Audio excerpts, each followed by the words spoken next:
My name is Gurveer Nehra. I stand 5 feet 9 inches tall. These are my profiles.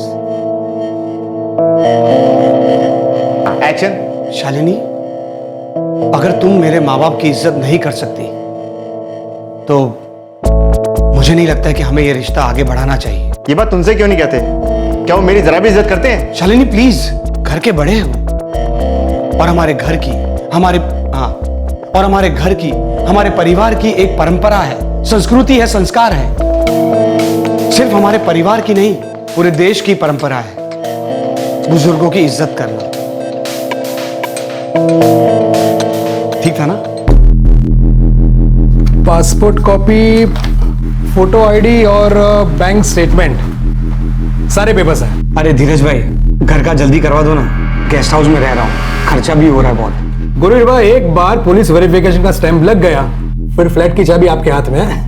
अब deposit का check लाए हो कि नहीं? जी, ये डिपॉजिट का चेक भी है और पहले महीने का भाड़ा भी। वेरी गुड, कल तक फ्लैट मिल जाएगा। और एक्टिंग वैक्टिंग कैसी चल रही है? कोशिश जारी है, ऑडिशंस पे ऑडिशन दे रहा हूँ, कहीं ना कहीं कुछ काम लग ही जाएगा। अरे क्या कामले साहब, कहाँ हो आजकल? दर्शन नहीं होते आपके। अरे फुर्सत किधर है, ड्यूटी रहता है, कभी नाकाबंदी कभी कुछ। अरे कभी कभार इस गरीब की दुकान पे आओ, चाय वाय पीते हैं साथ में। है टाइम मिलेगा ना तो जरूर आएगा मैं। थैंक यू कामले साहब। क्या महज कुछ डॉक्यूमेंट्स की फोटोकॉपी से एक इंसान की पहचान हो सकती है? क्या पता चल सकता है कि वो कौन है, कैसा है? क्या ये बेजुबान कागज उसके किसी गुनाह से जुड़े होने की दस्तक दे सकते हैं? जो सर, ये है पुलिस एनओसी के साथ गुरवीर जी के सारे पेपर्स। एक कॉपी मेरे पास है।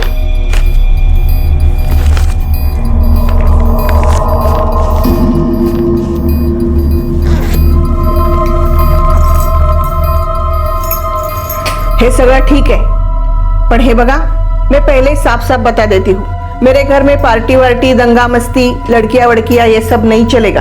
अगर सोसाइटी वालों ने बॉम्ब कर दी तो मैं सुनने वाली नहीं हूँ। अरे आंटी, आप कोई भी बात का टेंशन मत लो। अगर सोसाइटी वाले ने मेरे खिलाफ एक भी कंप्लेन आपको की तो दूसरे दिन आप चाबी मुझसे ले लेना, बस। मान लीजिए कि उस व्यक्ति का क्रिमिनल बैकग्राउंड हो, तो वो कभी कानून की गिरफ्त में आया ही ना हो, तो उसकी पहचान के दस्तावेज उसके मुजरिम होने का सच बता ही ना पाए, तो कभी पुलिस उस तक पहुंच ही ना पाई हो, या फिर उसके बैकग्राउंड की जांच गहराई से ना की गई हो, तो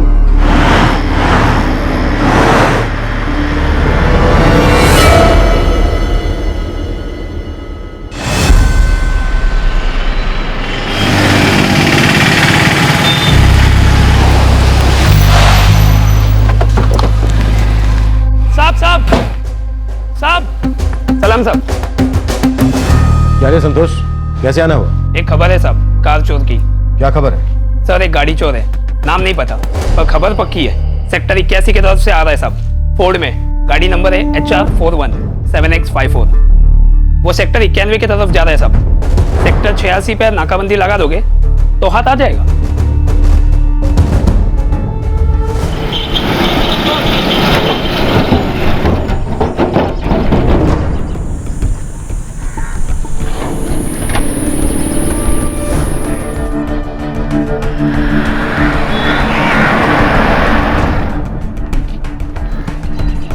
खबर पक्की भी है या फिर टाइम पास? सर, शायद चोर पहली भाग गया। सर वो देखिए, लगता है खबर पक्की है।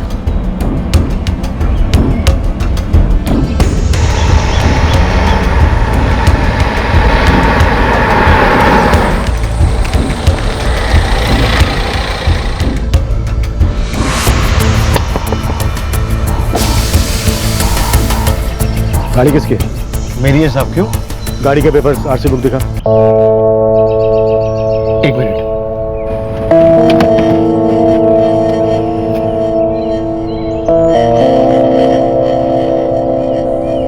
क्या है ये? हाँ? ये आरसी बुक है HR548Y65 की। ये गाड़ी भी दूसरी है और मॉडल भी दूसरा है। अरे सॉरी, भूल से दूसरी गाड़ी की आरसी बुक दे दी। एक मिनट।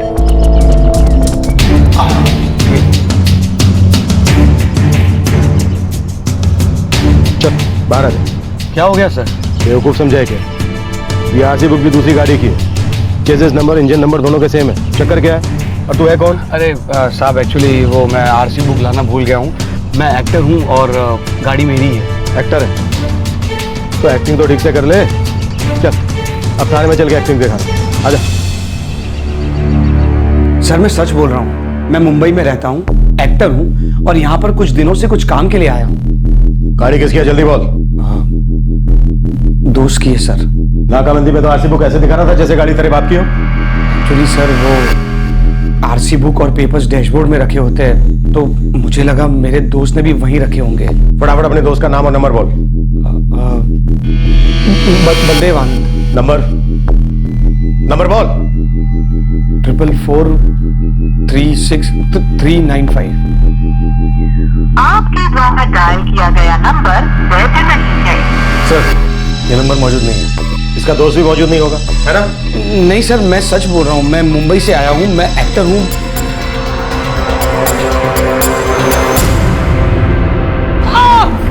अरे साहब, सच में मुझे नहीं मालूम। कसम से बता रहा हूँ, मुझे नहीं मालूम है।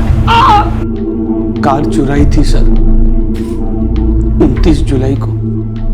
कहां से? मोहाली से। कार का असली नंबर बोल। CH 5X 7087।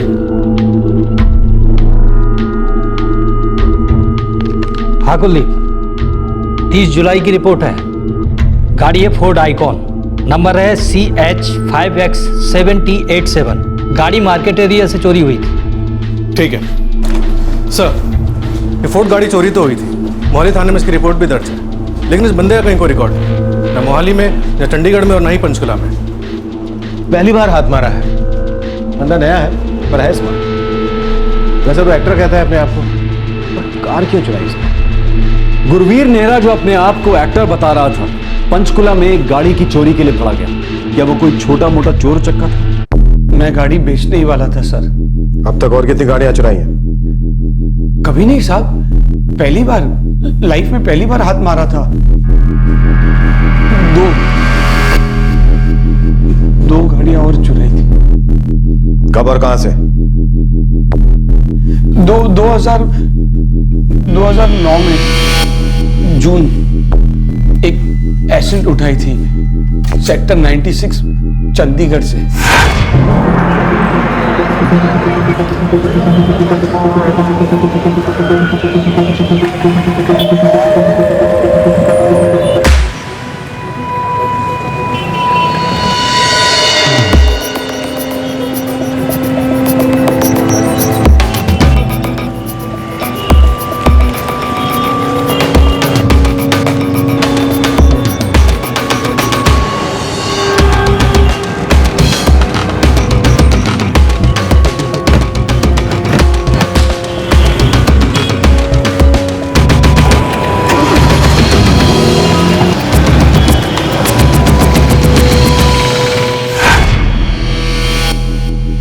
और दूसरी?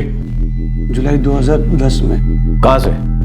पंचकुला सेक्टर 97 से एक क्लब के बाहर से ब्लैक पॉलिश उठाई थी।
मैं उस क्लब में आते जाते रहता था।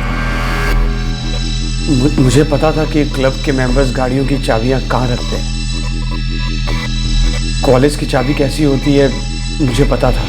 गाड़ियां चोरी करके क्या करता था तुमका? एसेंट बेच दी थी किधर बेची? गुड़गांव में। और ब्लैक कॉलेज?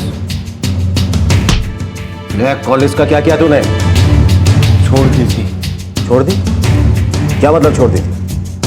सिरसा में छोड़ दी थी।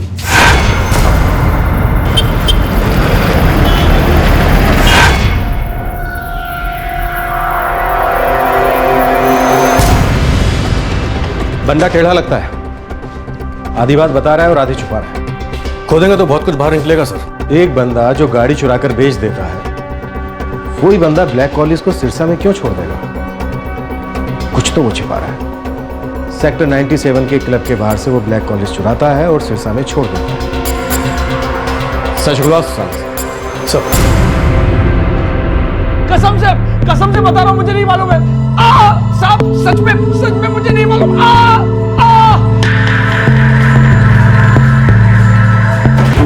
सर सारी रात जगा के रखा है इसे। सोने दिया ही नहीं, लेकिन इसने एक ही रट लगा के रखी। गाड़ी सिरसा में छोड़ दी। इसके आगे कुछ नहीं बक रहा सर। सिरसा पुलिस स्टेशन में पता लगा लावारिस ब्लैक कॉलेज थी, किसी ने तो देखी।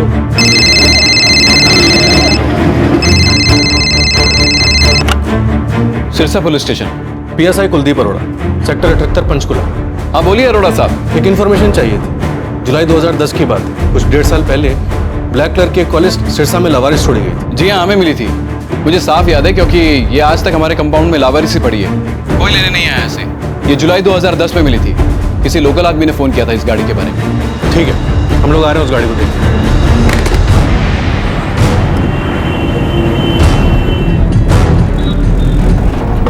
मुझे लगता है गुरवीर नेहरा 2 गज जमीन के ऊपर है तो 10 गज जमीन के नीचे। ये सिर्फ कोई छोटा मोटा कार चोर नहीं है। जैसे जैसे एक के बाद एक बात बाहर आ रही है, उससे तो यही लगता है कि बहुत पहुंची हुई चीज है। हो सकता है इस केस से कोई जुर्म की लंबी कहानी निकले।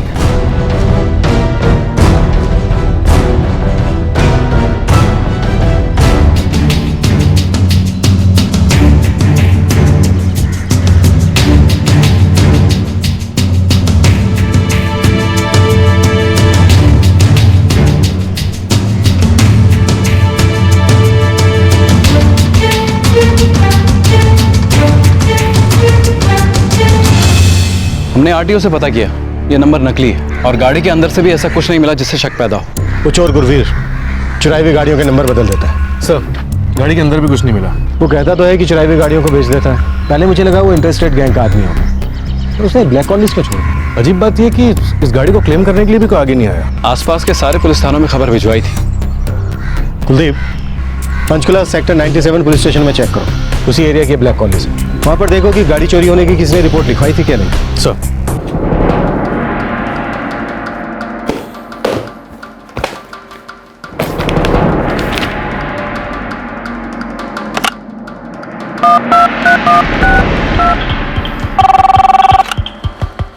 Police sub inspector Kuldeep Arora, sector 78 Panchkula. Police sub inspector Harjinder Singh बोल रहा हूँ, सेक्टर 97 से। हाँ हरजिंदर, कुछ पता चला उस ब्लैक कॉलेज के बारे में? एक रिपोर्ट है ब्लैक कॉलेज चोरी होने की। 28 जुलाई 2010 को क्लब 97 के बाहर से चोरी हुई थी। और वो ब्लैक कॉलेज सिरसा में लावारिस पड़ी मिली थी। अजीब बात है, यहाँ ब्लैक कॉलेज से जुड़ी एक और रिपोर्ट है, अलग केस है। कौन सा केस?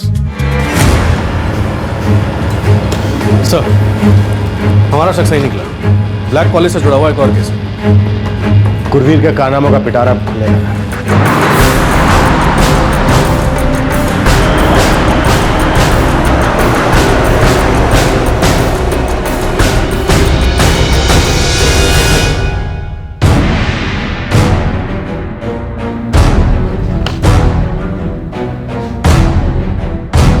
किडनैपिंग का केस था?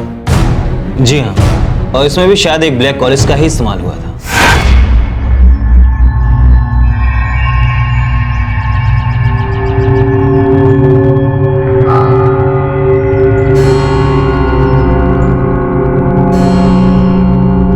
सिर्फ एक छोटा सा शक कि गुरवीर सिर्फ कार की चोरियों में शामिल नहीं हो सकता। इसी शक के आधार पर जांच शुरू हुई और जुर्म का पिटारा खुलने लगा। गुरवीर द्वारा जुलाई 2010 को चुराई गई गाड़ी का जिक्र एक किडनैपिंग केस में मिला और तहकीकात का पहिया तेजी से घूमने लगा।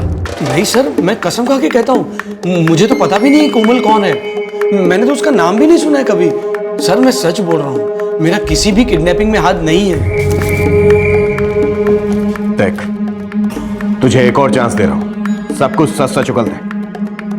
क्या क्या करता था उन चुराई हुई गाड़ियों से?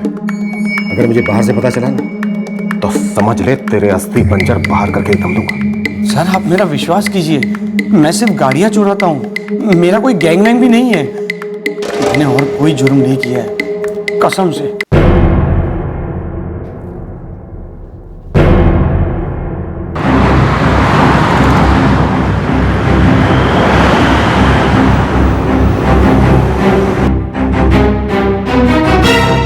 किडनैपिंग केस में इन्वेस्टिगेटिंग ऑफिसर बसी साहब थे, वो 5 मिनट में इधर ही आने वाले हैं।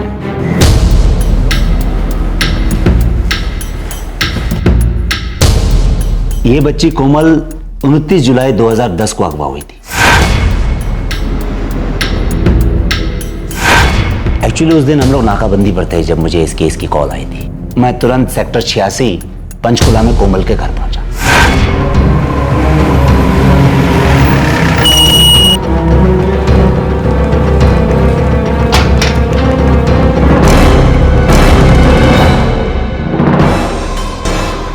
मैं फैक्ट्री में था, तभी मेरी पत्नी कोमल की मां सिमरन का फोन आया और इसने मुझे बताया कि कोमल कहीं मिल नहीं रही। ये सब कितने बजे हुआ था? दोपहर 3 बजे के आसपास। मैं छत पे सूखे कपड़े निकाल रही थी और कोमल यही बरामदे में खेल रही थी।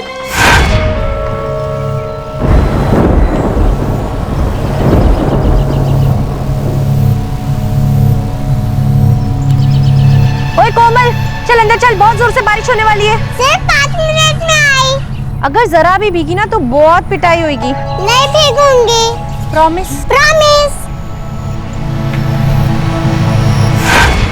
अपना काम खत्म करते मैंने कोमल को आवाज दी।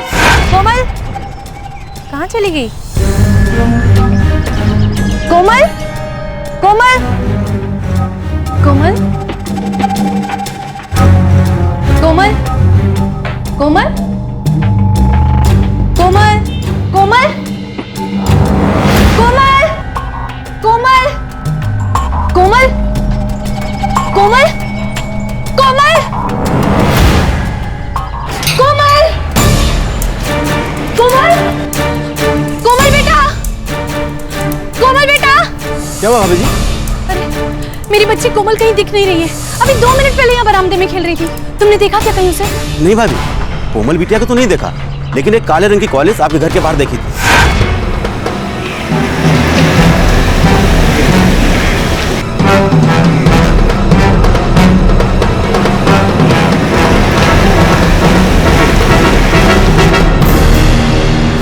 तुमने किसी को कोमल को ले जाते हुए तो नहीं देखा? नहीं भाभी जी, कॉलेज आई और वापस चली गई, बस इतना ही देखा था।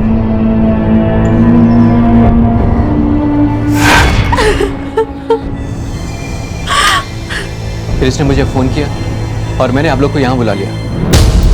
नहीं साहब, नंबर कौन याद रखता है? गाड़ी आई, रुकी और पलटी चली गई। इसमें कोई गड़बड़ी वाली बात दिखी ही नहीं। तुमने कभी किरण सिंह के किसी रिश्तेदार को काली कॉलेज में आते देखा है क्या? साहब, अब इतना ध्यान कहाँ जाता है?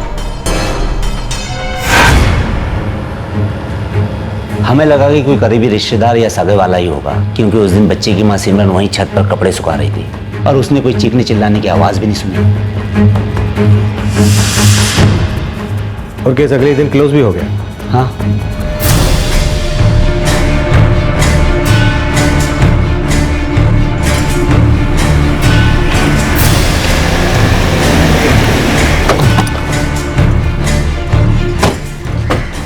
सिमरन सिंह आप ही हैं? जी मैं ही हूँ। क्या बात है? हमें आपसे और आपके पति किरण सिंह से कुछ बात करनी है। लेकिन वो तो फैक्ट्री में अभी। तो बुलाइए उनको, बात कुछ अर्जेंट है। किरण सिंह जी, आपकी बेटी की किडनैपिंग का केस अगले दिन ही क्लोज हो गया? जी हाँ। क्यों? देखिए, हमारे लिए जानना बहुत जरूरी है कि केस क्लोज क्यों हुआ। केस आपके लिए शायद क्लोज हो गया हो, लेकिन उसकी दस्तक आज भी कहीं सुनाई दे रही है। मुझे आज भी वो तारीख याद है। अगले दिन 30 जुलाई को सुबह फोन आया था।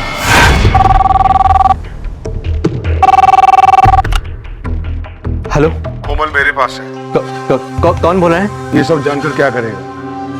बच्ची को बड़े आराम से रखा है मैंने अब तक। एक बार मेरी बेटी से बात करा दो प्लीज। अरे बच्ची वापस चाहिए कि नहीं? मुझे एक बार कोमल से बात करने दो, मुझे एक बार कोमल से बात देखो प्लीज, मुझे मेरी बेटी से एक बार बात करा दो। अरे मैंने कहा ना तुम्हारी बच्ची को मैंने प्यार से रखा है, मैं कोई हैवान नहीं हूँ। तुम चाहते क्या हो? 10 लाख। 10 लाख? क्यों, ज्यादा लग रहे हैं? अरे इतने बड़े बिजनेसमैन हो, पैसे वाले हो, बच्ची की जान की कीमत 10 लाख नहीं दे सकते? ठीक है, मैं तुम्हें 10 लाख रुपए देता हूँ, लेकिन मेरी बच्ची को कुछ नहीं होना चाहिए। 10 लाख दे दे, अपनी बच्ची को घर ले जा। पुलिस को बीच में लाया तो फिर मैं कोई बात की गारंटी नहीं दे सकता। नहीं, पुलिस बीच में नहीं आएगी। मैं तुम्हें 10 लाख रुपए देता हूँ। मेरी बेटी कोमल कहाँ है? हाईवे पर आ जाओ, वेलकम ढाबे के पास। कब आऊँ वहाँ? अब से 2 घंटे में। ठीक है, मैं आता हूँ। मुझे तुम्हारा मोबाइल नंबर दो, तुमको उसी पर कांटेक्ट करूंगा। उसने आपकी घर की लैंडलाइन पर फोन किया और आपसे आपका मोबाइल नंबर मांगा। जी हाँ, और उसने कहा था कि वो फोन करेगा। और उसके बताई हुई जगह पर आप फिरौती की रकम निकल गए। जी।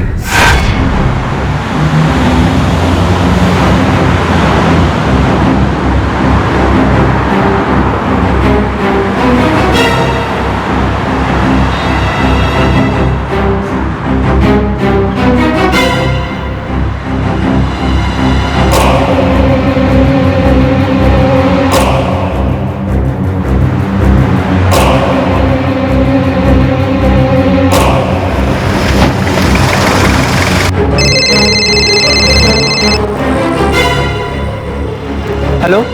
हाथ में बैग तो दिख रहा है, पर अंदर पूरे 10 लाख है ना? हाँ, पूरे 10 लाख रुपए हैं। अच्छा अब एक काम करो, तुम जहाँ खड़े हो वहाँ से राइट में 20 कदम चल कर आओ, सड़क के किनारे पर बैग को रखो और जहाँ खड़े थे वहीं वापस लौट कर जाओ। पहले ये बोलो कोमल कहाँ है? अरे बाबा, तुमको तुम्हारी बेटी मिल जाएगी, पहले पैसे तो दे दो। हेलो।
बेटा आज बहुत होमवर्क मिला है। ओह चलो भी करेंगे। हाँ आपने उस किडनैपर का चेहरा देखा था जो कॉलेज में था? जी हाँ, देखा था। वो चेहरा मैं जिंदगी भर नहीं भूल सकता। आप हमारे साथ चलिए, हमने एक आदमी को हिरासत में लिया है, उसकी पहचान करने के लिए आपकी मदद चाहिए।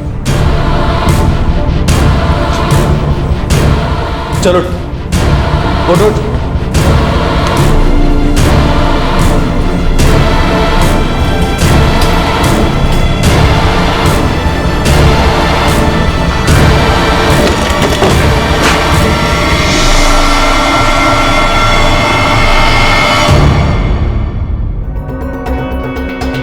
यही था ब्लैक कॉलेज में?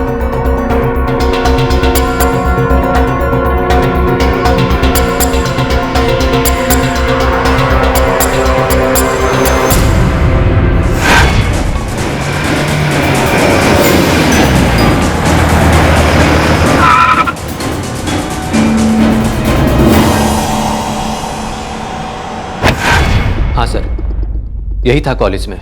सर ये सब कुछ क्या हो रहा है? कौन है ये भाई साहब? मैंने तो इनको पहले कभी नहीं देखा है साहब।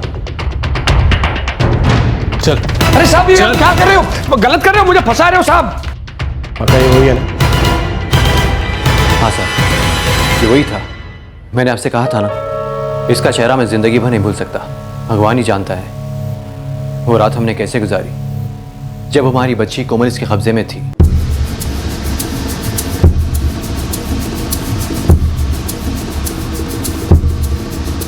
सर मैं फिर से कह रहा हूं, मैं सच बोल रहा हूं। मैं सिर्फ गाड़ियां चुराता हूं, मेरा कोई किडनैपिंग विडनैपिंग के हाथ नहीं है। देखो फिर पहले तू कह रहा था कि तूने कोई कार नहीं चुराई, फिर पता चला तू तो एक नंबर का कार चोर, और अब पता चल रहा है कि तेरा हाथ तो किडनैपिंग में भी था। देख हमारे पास जो तेरे खिलाफ सबूत है ना, उनसे तुझे लंबी जेल होने वाली। बचेगा नहीं। तुझे एक सलाह दे रहा हूं मुफ्त में, तू ना चुपचाप ईमानदारी के साथ हमें सब कुछ सच सच बोल रहा है। मुझे मालूम है तू बुरा बंदा नहीं है, पता नहीं कैसे फंस गया इनका। देख अगर तू मुझे सब कुछ सच सच बता देगा ना, शायद मैं तेरी कुछ मदद कर सकूं। अब तू तय कर ले तुझे क्या करना है।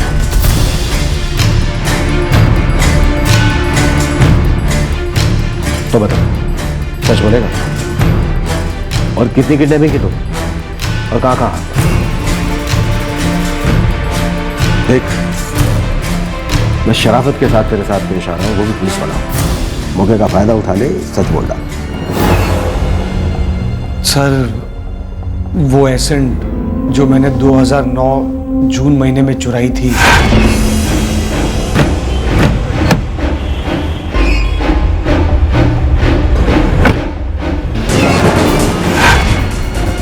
उस गाड़ी में किसको उठाया था तू?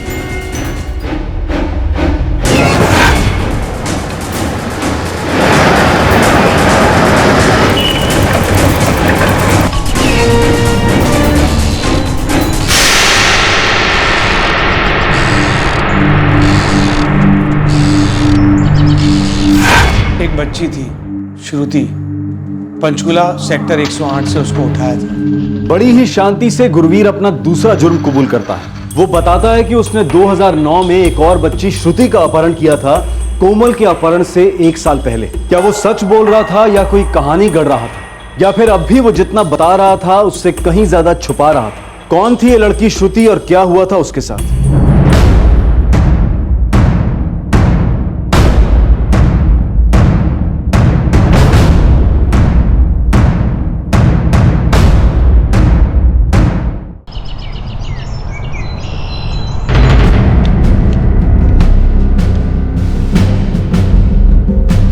केस अखबारों में बहुत उछला था और अगले दिन क्लोज भी हो गया था।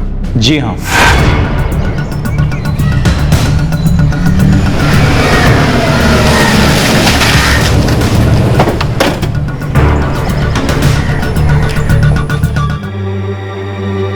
वो दोपहर में घर के बाहर बरामदे में झूला झूल रही थी।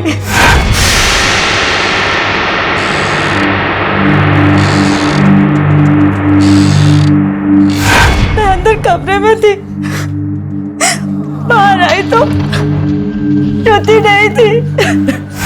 श्रुति, श्रुति, श्रुति, श्रुति, श्रुति कहाँ चली गई?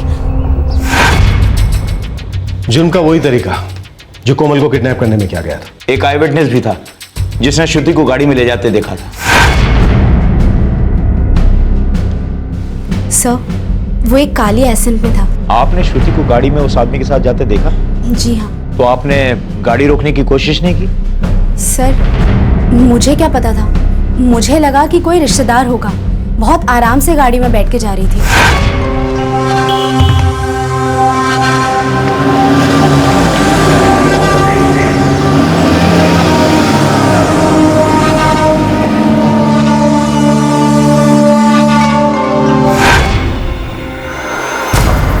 एक बात समझ में नहीं आ रही, तूने उस बच्ची को अपने साथ आने के लिए तैयार कैसे कर लिया? बस एक एड्रेस पूछा था मैंने उससे।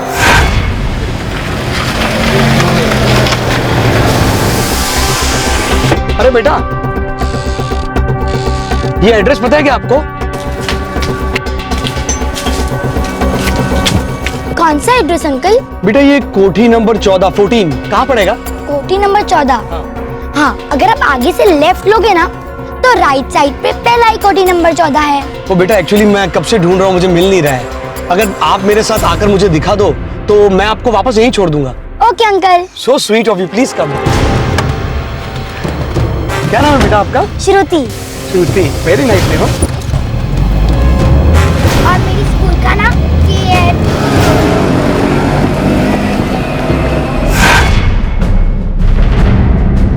अंदर कौन था वो मैं ठीक से देख नहीं पाई। श्रुति की फोटो लेकर हम तलाश करने निकले, बहुत जगह ढूंढा, पर केस कुछ आगे बढ़ पाता उससे पहले ही, यानी कि अगले ही दिन श्रुति के फादर रमन सिंह के घर के लैंडलाइन पर किसी ने कॉल किया।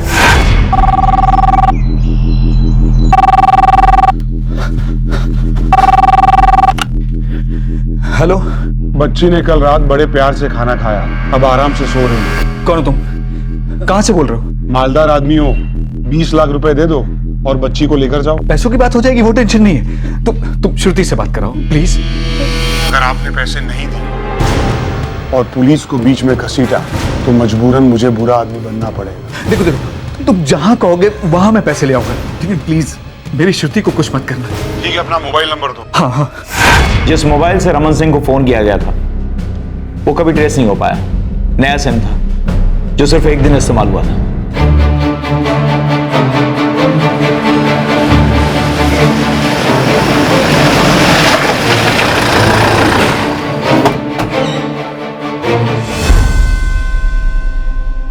फिर आप फिरौती की रकम देने गए?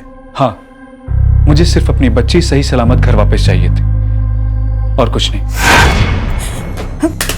पैसा चाहे कोई गम नहीं, आप कुछ भी करो, बस मेरी बच्ची को घर ले आओ, मेरी श्रुति को घर ले आओ। उसने मुझे सेक्टर 128 के नाले वाले एरिया में बुलाया था।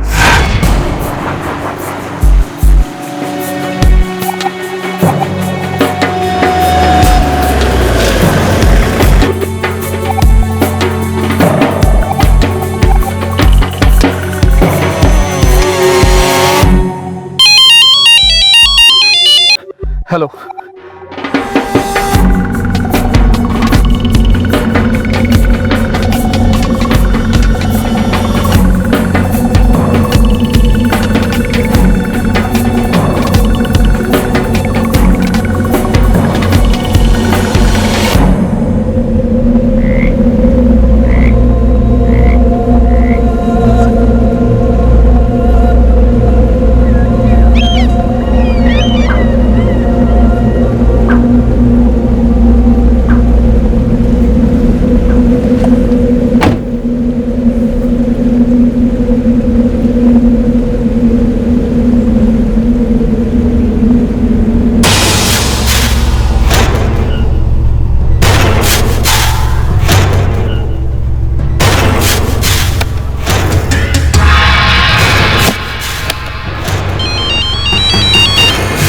हेलो।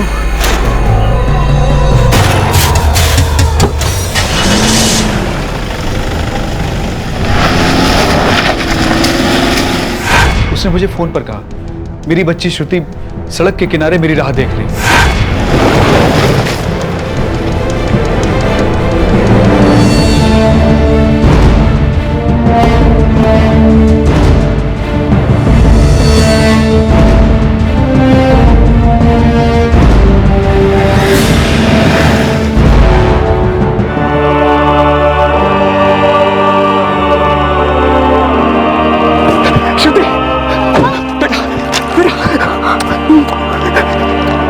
पापा आप कहाँ गए थे? आगे ठीक हो ना?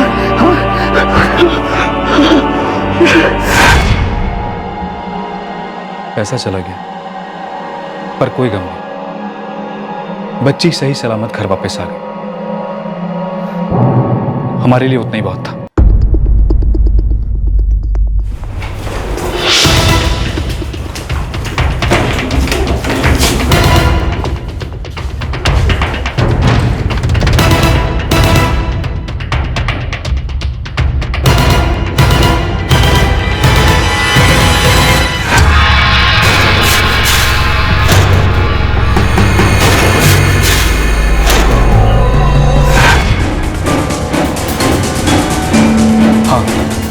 यही है वो।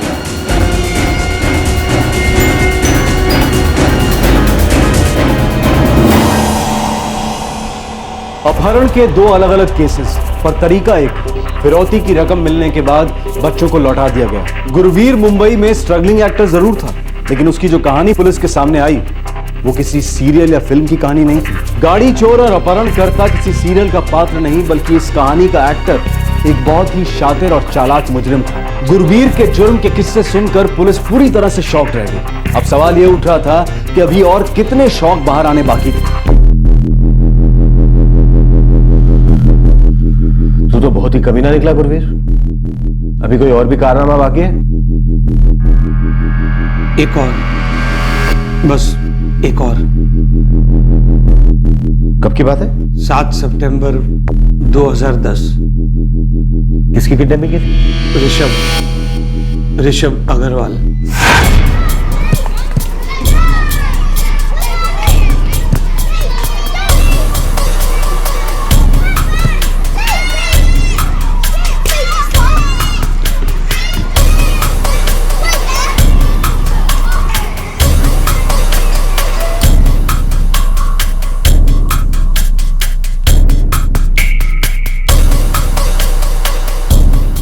तूने बहुत अच्छी कीपिंग की। Keep it up. मैं बहुत अच्छा स्ट्राइकर बन सकता हूँ। चल बाय बाय।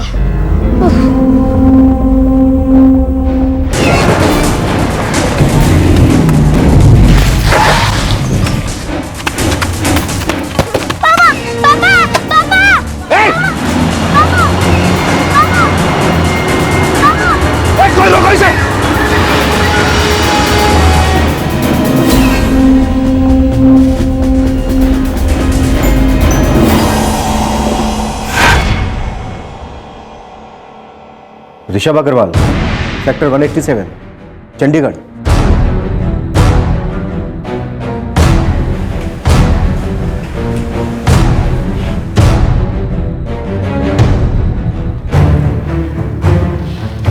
नोडा सच बोल रहा है। ऋषभ अग्रवाल की किडनैपिंग सचमुच में हुई थी नवंबर 2010 में, और वो केस अगले दिन ही क्लोज हो गया था।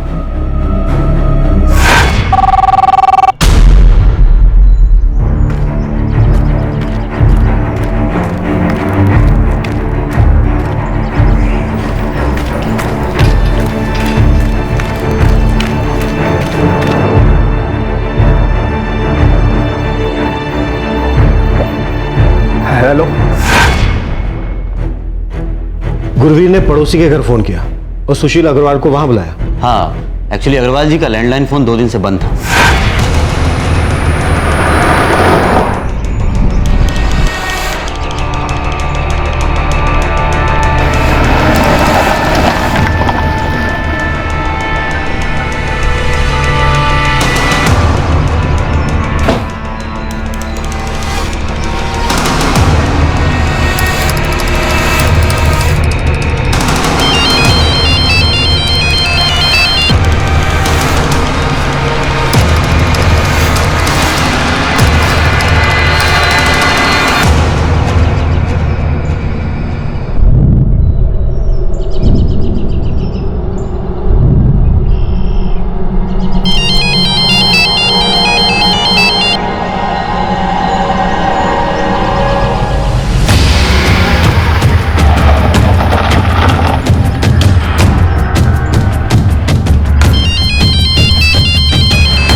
जल्दी ले आना प्लीज।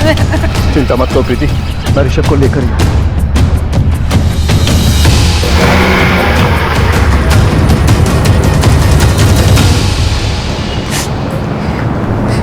यार झंझट में फंस गया है। देखो पुलिस बुलाया है, देखते हैं क्या होता है।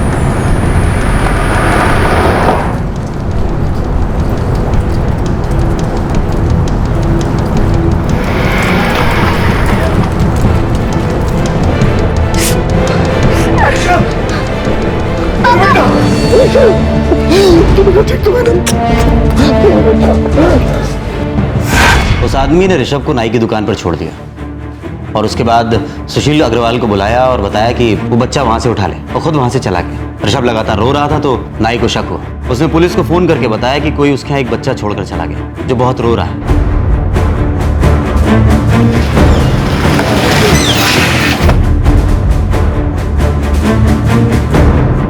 तारीख भी पक्की याद है साहब, 8 सितंबर 2010।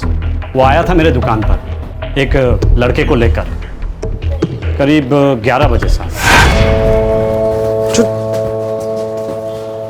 आइए साहब, क्या करवाना है? Cutting, shaving? अरे नहीं, मुझे कुछ नहीं करवाना है, मुझे तो अपने बेटे के बाल कटवाने हैं। अच्छा। बाल कटवाते समय बहुत रोता है मेरा बेटा और जिद करता है कि मुझे बाल कटवाने ही नहीं है। क्यों बेटा, डरने की क्या बात है? अरे 5 मिनट की बात है, तुम्हें बिल्कुल राजा बेटा बनवा देंगे हम।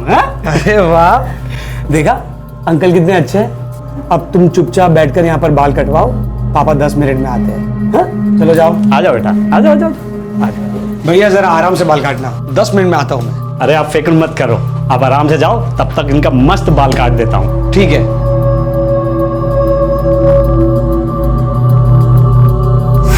पापा अभी आ जाएंगे ऐसा कह के बंदा निकल गया साहब, हमें लगा वही पापा है।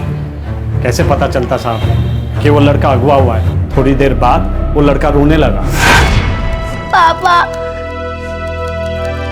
क्या हुआ, क्या हुआ बेटा?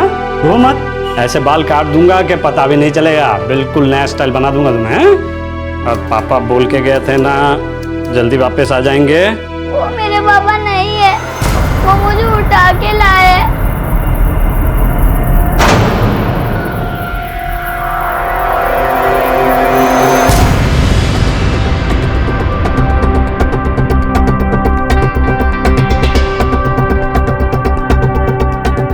मैंने उसे दूर से देखा था, ठीक से चेहरा देख नहीं पाया। साहब मैंने बिल्कुल करीब से देखा था, 100% ये वही आदमी है।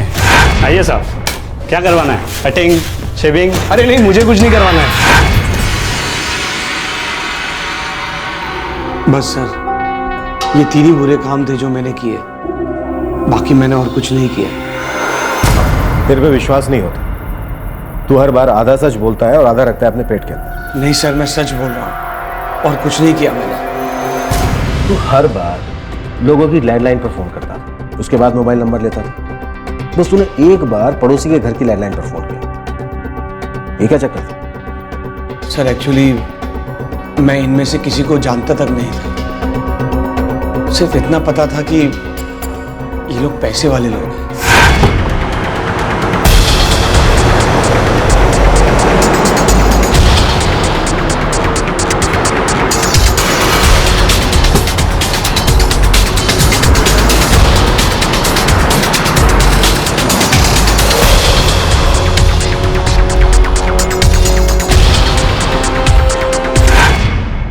नाम पता होता था और ये कि पार्टी पैसे वाली है।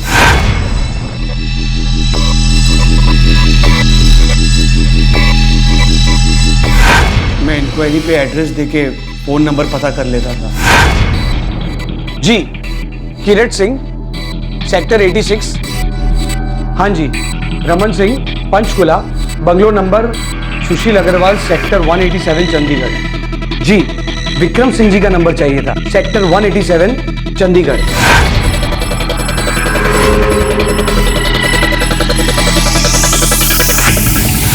सुशील अग्रवाल के घर का नंबर आउट ऑफ सर्विस था, तो मैंने उनके पड़ोसी का नंबर ले लिया। अब तू ये बोल कि मुंबई में कहाँ रहता है?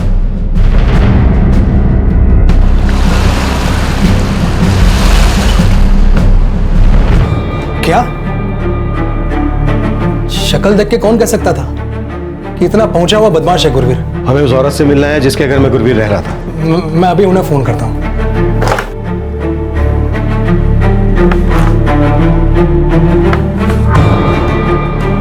अगो भाई, ऐसा आदमी मेरे घर का किराएदार था, लेकिन आपने तो बताया था ना कि उसका पूरा पुलिस वेरिफिकेशन हो गया करके। हाँ, मैंने पूरा पुलिस वेरिफिकेशन करवाया था सर, सब कुछ ठीक था सर, सब पेपर वर्क किया था सर। मैंने पासपोर्ट पे और बाकी पेपर्स पे पुलिस का थप्पा भी लगवाया था सर।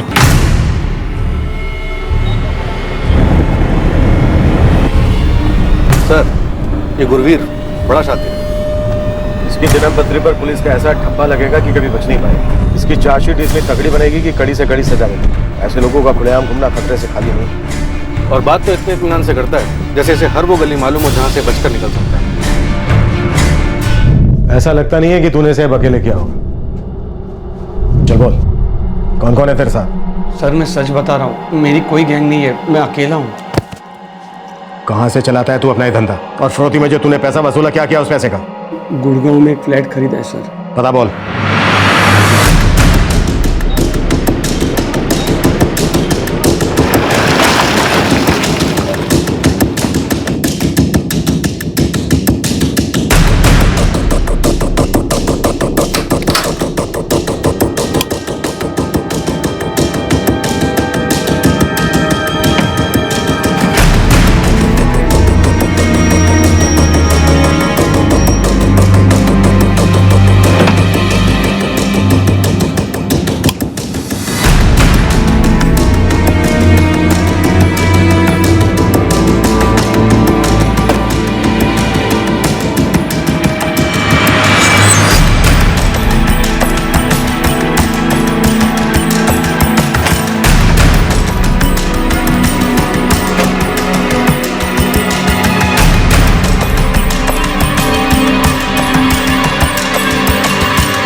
कुलदीप,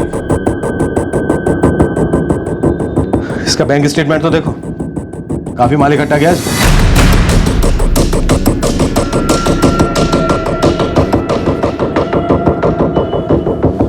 सर, ये पासपोर्ट मिला है।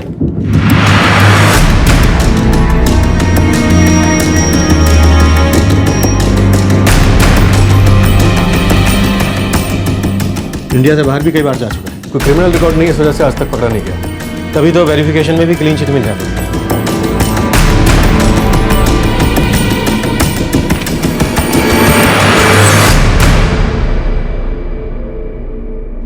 सर, ये देखिए।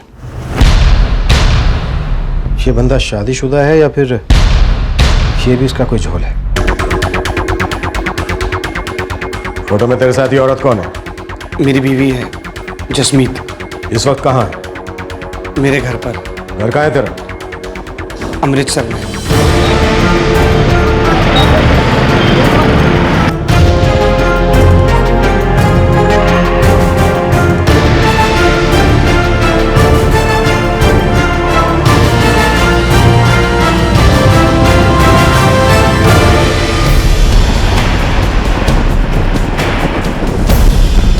जी ठीक है, हम अभी आते हैं। Thank you sir. एक नई इन्फॉर्मेशन आई। गुरवीर के घर जाने से पहले हमें अमृतसर पुलिस स्टेशन का चक्कर लगाना होगा। क्यों? अब कौन सा गड़ा मुर्दा बाहर आया? सर, अभी तक तो इसका नाम किडनैपिंग केस में आ रहा था, लेकिन अब लगता है इसकी जिंदगी एक दलदल है। मतलब?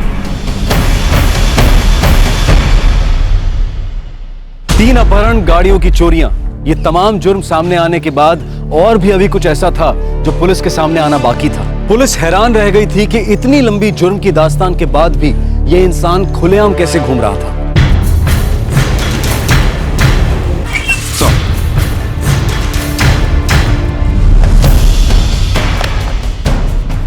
गुरवीर नेहरा अमृतसर की बड़ी नामी फैमिली का लड़का है। इसके पिता अमरजीत नेहरा शहर के बड़े रईस व्यापारी थे, काफी दानी किस्म के आदमी थे। हुआ क्या था ये बताइए। गुरवीर के पिता अमरजीत नेहरा का मर्डर हुआ था 12 अगस्त 2002 को उनके अपने ही घर में।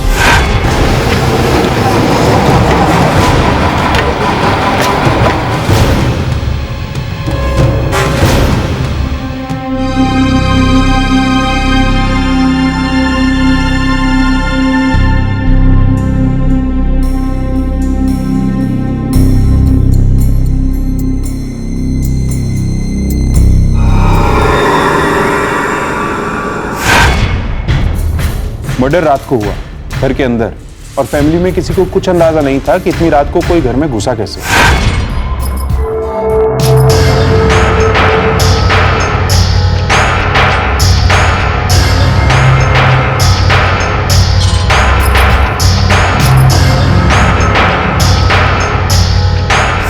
इस केस के लिए हमने डॉग स्क्वाड बुलवाया।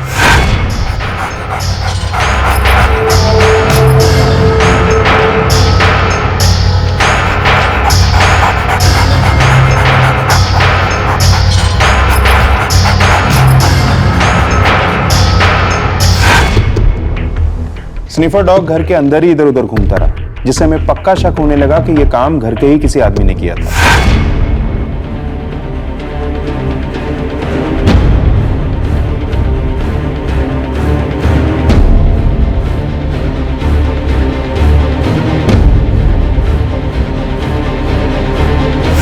घर के हर बंदे, हर रिश्तेदार से पूछताछ की गई। हम जानते थे मामला अंदरूनी है, आखिर गुरवीर ने अपना जुर्म कबूल कर ही लिया। हाँ, मार डाला मैंने अपने बाप को। मैंने ही मारा उसे।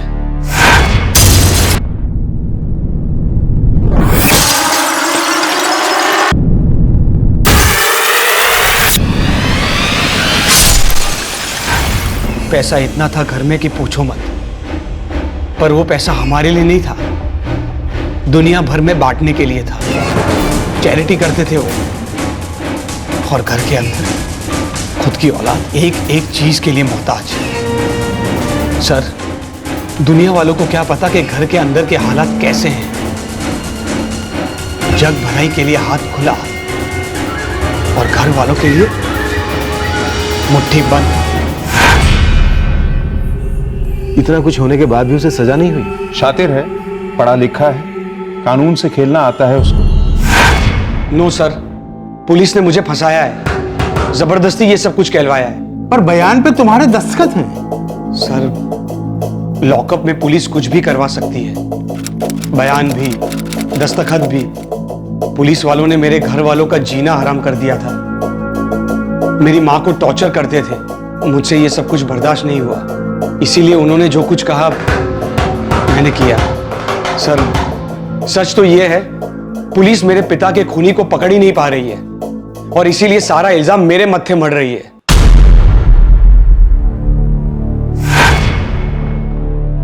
3 हफ्ते बाद ही उसे बेल मिल गई। और आपको उसके खिलाफ कोई ठोस सबूत नहीं मिला? जी नहीं।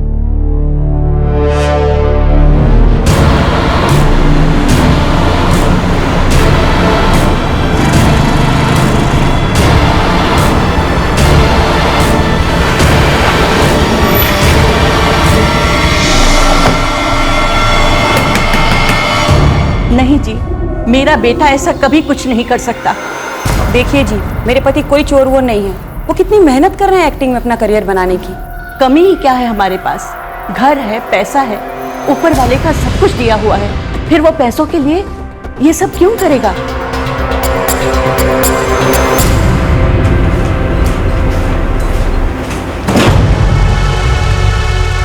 सर, गुरवीर की बैंक अकाउंट डिटेल से साफ पता चल रहा है कि जब जब उसे फिरौती की रकम मिली है, तब तब उसके अकाउंट में एक बड़ी रकम डिपॉजिट हुई है। किडनैप हुए बच्चों के परिवार वालों के सारे बयान भी हैं हमारे पास।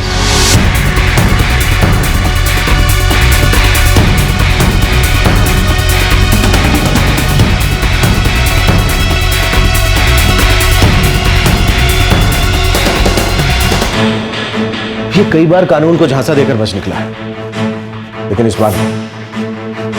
लेकिन एक बात समझ में नहीं आ रही है कि इतने बड़े घर का लड़का होकर ये इस तरह से मुजरिम क्यों हो गया। खैर, बड़े घर का हुआ तो क्या हो, आदमी खतरनाक, और ऐसे आदमी का बाहर रहना मतलब इसे जुर्म करने की आजादी देना। 10 लाख दे दे, अपनी बच्ची को घर ले जा। 10 लाख रुपए देता हूँ, बस कोमल को कुछ नहीं होना चाहिए। अरे क्या करेगा जानकर कि मैं कौन हूँ? 20 लाख रुपए दे दो और बच्ची को लेकर जाओ।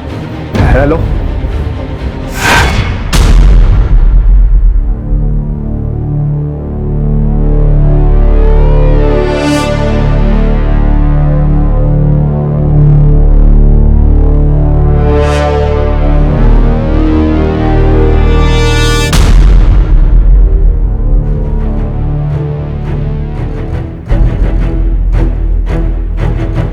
मेरे क्लाइंट मिस्टर गुरवीर नेहरा इन तमाम केसेस में बेकसूर है सर। ये सारे केसेस पुलिस ने इनके खिलाफ गढ़े हैं, जो बिल्कुल झूठे और बेबुनियाद हैं। मैंने किसी की कार नहीं चुराई, मैंने कोई अपहरण नहीं किया, मुझे फंसाया जा रहा है, मुझसे जबरदस्ती जुर्म का कन्फेशन लिया गया है। मैं कोई भी नाकाबंदी में पकड़ा नहीं गया था सर। पुलिस ये बात भी झूठ बोल रही है। चल बाहर आ जा। क्या हो गया सर? दरअसल पुलिस वालों से एक घरेलू मामले को लेकर मेरा झगड़ा हुआ था, और इसी बात को लेकर इन्होंने मुझे हिरासत में ले लिया। तब से मुझे झूठे केसेस में फंसाने में लगे।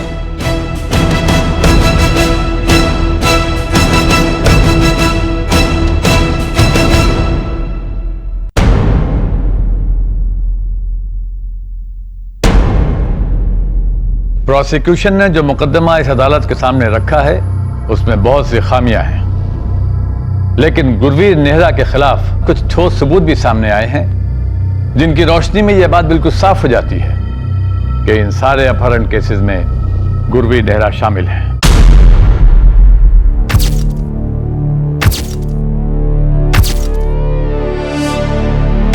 इस अदालत में पेश किए गए सारे सबूत फर्जी और बेबुनियाद नहीं हो सकते हैं, इसलिए कि उन लोगों ने गुरवीर नेहरा को पहचाना है जो अपहरण के शिकार परिवारों से जुड़े हुए थे और जो न तो गुरवीर नेहरा को पहले से जानते थे और न ही उनसे उनकी कोई दुश्मनी थी कि जिसकी वजह से वो उन्हें झूठे केसेस में फंसाने की कोशिश करते हैं। इसलिए यह अदालत गुरवीर नेहरा को इन सारे अपहरण केसेस में दोषी पाते हुए मुजरिम करार देती है।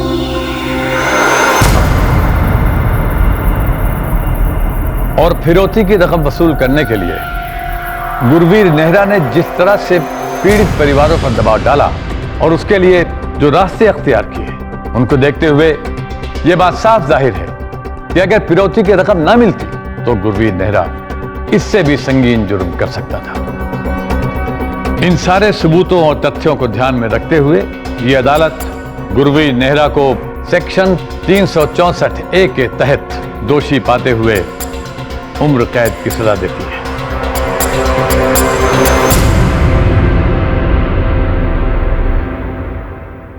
ये फैसला सेशन कोर्ट का है और इसके खिलाफ हाई कोर्ट में अपील की जा सकती है। फिलहाल गुरवीर नेहरा जेल में सजा काट रहा है। एक कार की चोरी ने जुर्म के पिटारे को खोल दिया और एक दहला देने वाला सच सामने आया कि इतने जुर्म करने के बाद भी गुरवीर पुलिस की गिरफ्त से बचकर निकल पाया था। यहाँ पर एक सीधा पर जरूरी सवाल उठता है कि अगर कोई ऐसा मुजरिम है जिसे पुलिस अब तक अपनी पकड़ में नहीं ले पाई है, तो क्या उसके वेरिफिकेशंस की कानूनी कार्रवाई से उसकी सच्चाई का कभी पता चल सकता है? पासपोर्ट, पैन कार्ड क्या कभी उसके जुर्मों की काली स्याही को दर्शा सकते हैं? क्या एक ठप्पा लग जाने से एक आदमी की सत्यता प्रमाणित की जा सकती है?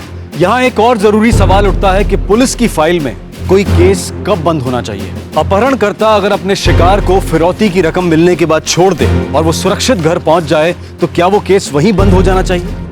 क्या ये एक बहुत ही खतरनाक सोच नहीं है? अक्सर मैन पावर की कमी की वजह से बहुत सारे केसेस सुलझ नहीं पाते हैं, फाइलों में बंद पड़े रहते हैं या फिर इसी तरह से क्लोज कर दिए जाते हैं। 100 करोड़ की आबादी वाले देश में मैन पावर की कमी, क्या ये बात आपके गले उतरती है? मैन पावर की कमी या फिर नए रिक्रूटमेंट्स के लिए फंड्स की कमी? हैरत की बात है कि जहां हर कदम पर हमें एक नया टैक्स भरना होता है, वहां हमारी ही सुरक्षा के पुख्ता इंतजाम करने के लिए पैसों की कमी, ये वजह बताई जाती है। क्या ये दलील आपको हास्यास्पद नहीं लगती? प्रशासन और कानून के सामने जुर्म को रोकने से बड़ी और क्या जिम्मेदारी हो सकती है? कई बार जब सिक्योरिटी की वजह से हमसे हमारे वेरिफिकेशन के लिए प्रमाण मांगे जाते हैं, बहुत सारी कागजी कार्रवाई करनी पड़ती है, तो हम चिढ़कर कहते हैं कि क्या मैं कोई मुजरिम?